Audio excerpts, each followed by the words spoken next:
pendidikan anak-anak yang mana berkait dengan persoalan ini.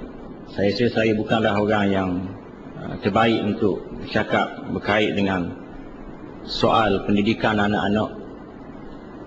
Walaupun begitu, di atas dasar nasihat menasihati, berpesan di antara satu dengan yang lain. Dan sudah tentu kita tahu semua dalam pendidikan anak-anak ini, acuannya tidak lain dan tidak bukan ialah acuan Islam itu sendiri. Dan salah satu daripada unsur yang penting ialah berkait dengan al-bi'atul hasanah, bi'ah ataupun suasana yang baik, yang mana ini mendidik anak-anak membesar daripada kecil sehinggalah dia meningkat remaja, pemuda dan seterusnya boleh berdikari. Oleh kerana itulah kalau kita tengok dalam hadis-hadis Nabi SAW, Nabi menyebut antaranya ialah kullu mauludin yuladu 'alal fitrah fa abawahu yuhawwidanihi aw yunassiranihi aw yumajjisanihi atau kama qala sallallahu alaihi wasallam. Setiap yang dilahirkan di atas fitrah. Fitrah mengesahkan Allah Subhanahu wa taala. Kedua ibu bapanya lah yang bertanggungjawab menyahudikannya ataupun menasranikannya ataupun memajusikannya. Jadi ini bi'ah yang pertama ialah bi'ah di dalam keluarga itu sendiri, yang mana pendidikan anak-anak mestilah bermula dengan diajar, diasuh, dididik supaya kasih kepada Allah, kasih kepada Rasulullah, kasih kepada perjuangan Islam, kasih kepada mati syahid pada jalan Allah Subhanahu wa taala. Antaranya ialah mungkin saya boleh kongsi dengan muslimin dan muslimat sekalian. Saya ingat masa saya masih lagi kecil, yang mana setiap kali saya tengok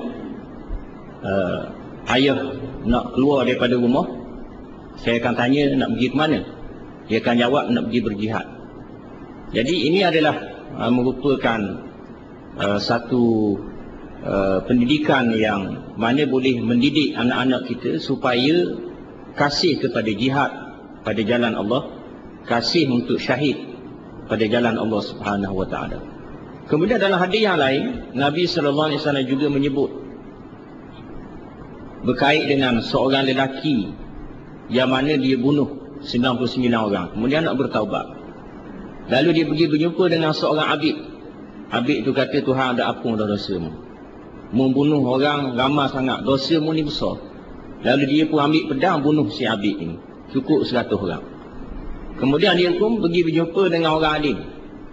Dia beritahu kepada orang alim ni, aku nak bertaubat. Lalu orang alim ni kata, sesungguhnya Allah Ta'ala Maha Pengampun. Banyak mana dosa yang kamu buat, kalau betul-betul nak bertaubat pada Allah, nescaya Allah Ta'ala akan mengampunkan dosa kamu. Tapi dengan syarat jangan duduk sini. Bi'ah di sini, suasana di sini tak baik kepada kamu untuk kamu mendekatkan diri dengan Allah Subhanahu wa taala. Duduk di tempat yang lain. Lalu lelaki tersebut pergi ke tempat tersebut sebelum sampai dia mati. Yang mana kisah yang panjang yang diceritakan dalam hadis ini. Apa yang penting di sini ialah al-bi'atul hasanah, sangat penting di dalam memainkan peranan pendidikan anak-anak sehingga ianya berjaya dan menjadi orang-orang yang soleh, berjihad dan berjuang pada jalan Allah Subhanahu wa taala. Itu yang pertama. Yang kedua ialah berkait dengan aktiviti-aktiviti tadi. Suka juga saya nak tambah di sini sebagaimana yang telah diterang dengan jelas dan terperinci oleh Al-Fadhil Ustaz Ridwan Muhammad Nur Semuta tadi, yang mana saya melihat satu cara yang sangat menarik yang kita boleh belajar. Yang mana di Turki dia ada satu tarikat yang dinamakan dengan tarikat Sulaimaniyah. Yang mana tarikat ini sudah beratus-ratus tahun, sejak di zaman kerajaan Utsmaniyah dahulu. Yang mana tarikat ini dia pegang masjid-masjid dan dibuat aktiviti-aktiviti yang sangat menarik. Antaranya ialah masjid-masjid yang di bawah kendalian mereka, mereka akan buat satu asrama. Sama ada di bangunan masjid itu ataupun berdekatan dengan masjid. Dibuat asrama, dan asrama ini adalah untuk anak-anak orang Islam yang duduk di keliling masjid itu. mereka akan ditempatkan di asrama ini dengan level-levelnya. Ada yang peringkat menengah, ada yang peringkat belajar universiti, ada yang peringkat sampai MA dan PhD. Yang mana disediakan asrama ini, mereka duduk di situ, kemudian makan minum dikendalikan oleh pihak masjid.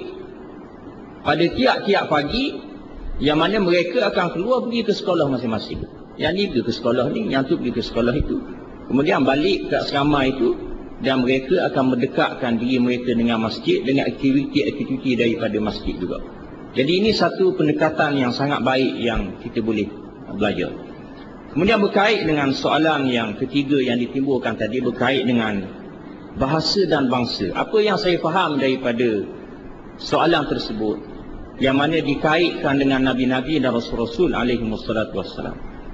Yang mana Nabi-Nabi dan Rasul-Rasul alaihi wassalatu wassalam sebelum daripada Nabi Muhammad sallallahu alaihi wasallam, mereka dibangkit dan diutuskan untuk kaum dan bangsa masing-masing. Contoh yang paling jelasnya ialah kaum Banu Israel, yang mana Nabi-Nabi dan Rasul-Rasul yang paling ramai sekali ialah daripada kalangan kaum Banu Israel. Bermula daripada Nabi Yaqub alaihi salam, kemudian Nabi Yusuf,